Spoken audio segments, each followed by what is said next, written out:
네, 김 대법원장 이 거짓 해명에 대해서는 사과했습니다. 그런데 중립성 논란에 대해서는 침묵했는데요. 관련 내용 잠시 들어보시겠습니다.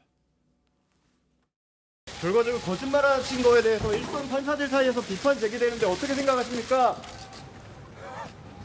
네, 지금 본 장면 오늘 출근길인가요? 네, 맞습니다. 방금 보신 영상이 김 대법원장이 오늘 출근길 영상인데요. 이 차에서 내려서 빠른 걸음으로 건물 안으로 들어갔습니다. 네. 이 취재진의 질문, 결과적으로 거짓말을 한 것에 대해 일선 판사들 사이에서 비판이 나오고 있다. 이 질문에는 답하지 않고 건물 안으로 들어간 겁니다. 어제 퇴근길에서는요, 이 거짓 해명한 부분에 대해서 사과했습니다. 9개월 가까이 지난 기억이고 적지 않은 대화를 나눠서 제대로 기억하지 못했다는 건데요. 그러나 이 삼권 분립 해친다는 이 비판 그리고 정치권 눈치 봤다는 비판에 대한 질문에는 답변하지는 않았습니다. 네. 이런 상황에서 야당은 이 대법원장의 사퇴를 촉구하고 있습니다. 국민의힘 김종인 위원장과 주호영 원내대표 목소리 이어서 들어보겠습니다. 거짓말쟁이 대법원장은 사법부 수장으로서 권위와 자격을 완전히 상실했습니다. 옳고 그름을 가리는 사법 최종 판결자인 대법원장이 거짓의 명수라는 것은 국가재앙이자 미래에 대해서 참으로 부끄러운 일입니다. 대법원장이 스스로 고치를 결단하지 않을 경우 국민들이 용납하지 않을 것임을 강력하게 경고하는 바입니다.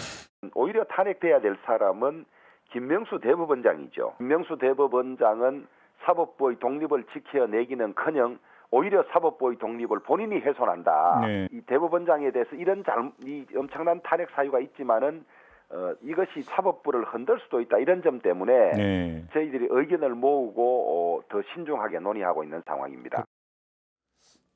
네, 김종인 위원장과 주호영 원내대표 발언이 잇따라 들어봤는데 김평론가님, 얘기 들어보면 김종인 위원장은 그 김 대법원장에 대한 사퇴 얘기를 좀 했고 주호영 원내대표 이야기는 좀 맥락이 좀 해석이 좀 필요할 것 같아요.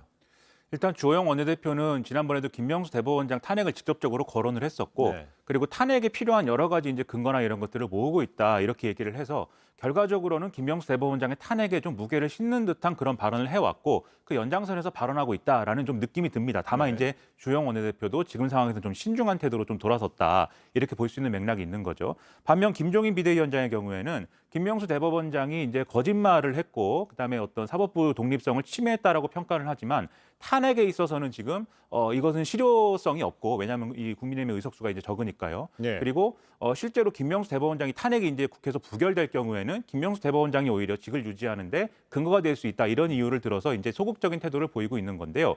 여러 가지 명분에 있어서도 사실은 충분치 않다는 지적이 나올 법한 것이 첫째로 여당이 이제 판사 탄핵을 진행한 거에 대해서는 사법부 길들이기다 이렇게 네. 평가를 했는데 지금 이 상황을 놓고 또 국민의힘이 김명수 대법원장 탄핵을 진행할 경우에는 자신들이 이제 주장했던 명분이나 이런 게 좀 흔들릴 수 있고 오히려 정치적으로 네. 해석될 수가 있는 측면이 사법부의 있죠. 독립 부분을 침해할 수 있다는 거네요. 그렇죠. 네. 그리고 또 두 번째로 김명수 대법원장의 발언을 어떻게 평가할 거냐 이 대목인데 예를 들면 임성근 부장판사의 탄핵의 경우에는 여러 가지 위헌적인 어떤 행위다라는 게 판결문이라든가 그리고 사법농단에 대한 법관 대표회의의 어떤 평가라든가 이런 데 등장하는 것인데 김명수 대법원장의 이제 발언이라는 것은 사실은 이게 어떤 공적인 자리에서의 발언이라기보다는 여러 40몇 분 동안의 발언 중에 일부에 해당하는 네. 그러한 좀 한 문장 두 문장 이런 정도의 얘기 아니겠습니까? 물론 여러 부분 나오긴 합니다만 그래서 여러모로 지금 탄핵을 추진하는 거에 대해서는 실제로 추진하는 거에 대해서는 야당도 이제 부담을 느낄 수밖에 없는 부분이 있는 것이죠. 탄핵을 들고 나왔을 때 야당에 있을 수 있는 부메랑으로서의 부담감이 있기 때문에 사실상 그거보다는 실질적으로 사퇴가 좀 낫다는 사퇴 카드를 좀 요구하고 있는 것 같은데 근데 반면에 여당에서는 이 탄핵이다 사퇴 이걸 떠나서 이 녹취록이 이번 사건의 본질을 가리면 안 된다. 그러니까 이 녹취록 부분에 녹취 행위 자체에 대한 비판이 계속 이어지는 것 같죠? 네, 그렇습니다. 일단 여당은 좀 분리해서 대응하고 있는데요. 임성근 부장판사 탄핵건과 그리고 녹취 파일 속에 담긴 김명수 대법원장의 발언은 별개의 건으로 분리해서 대응하고 있습니다. 네. 그런 가운데요, 이 녹취록을 공개한 임 부장판사의 행위에 대한 비판에 좀 집중하는 모양새입니다. 막장 드라마 보는 것 같다는 비판도 나왔고요. 어떻게 부장판사가 상대방 동의도 없이 음성을 녹음하고 또 이거를 폭로하느냐는 겁니다. 네.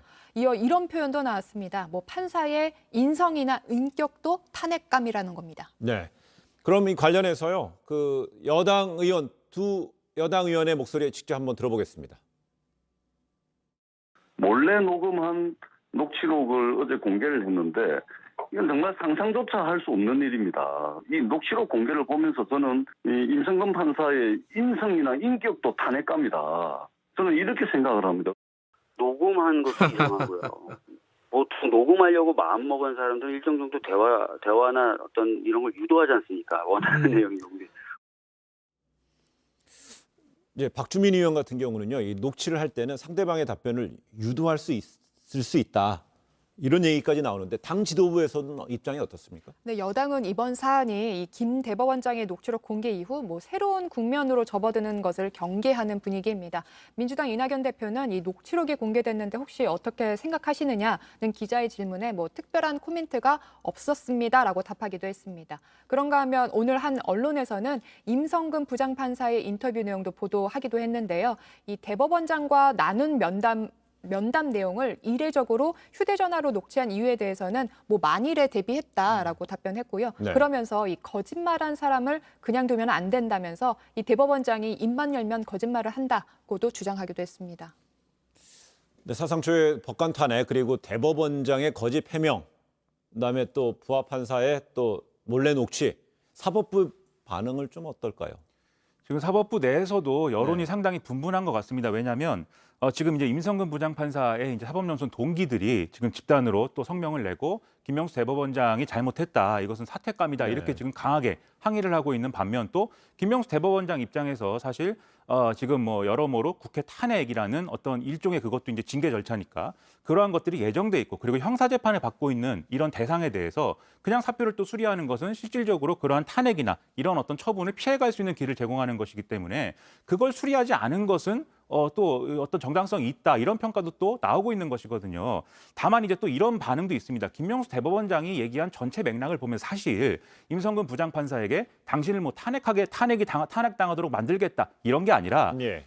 이번 이렇게 당신이 사표를 내서 굳이 일을 시끄럽게 만들지 말자. 임기 만료돼서 그냥 이제 퇴임하면 되는 것인데 왜 굳이 이런 방식으로 하느냐, 이런 취지로 받아들여지고 이것은 결국 사법농단에 대한 김명수 대법원장의 어떤 좀 사법농단을 바로잡고 뭔가 해결하겠다는 의지가 없는 거 아니냐, 이런 내용의 반발도 지금 법원 내부에서는 있거든요. 네. 그런데 어쨌든 이것에 대해서 김명수 대법원장이 거짓말 해명을 했다라는 거는 이것은 결과적으로 그렇게 된 것에 대해서는 이제 비판 기류가 강한 것이고요. 또 이것을 통해서 결과적으로 사법부가 둘로 쪼개지는 듯한 정치적 맥락 속에 이렇게 좀 휘말려 가는 것에 대해서는 굉장히 이거는 문제다라는 경계심들이 많이 나올 수밖에 없는 상황입니다. 결국 혼동의 사법부, 그중에서도 양비론, 양쪽을 다 비판하는 의견도 있고요. 근데 그거보다는 사법 개혁의 방향에 대해서 약간 좌표를 이루면 안 된다는 위기감도 좀 드러낸다는 건데요.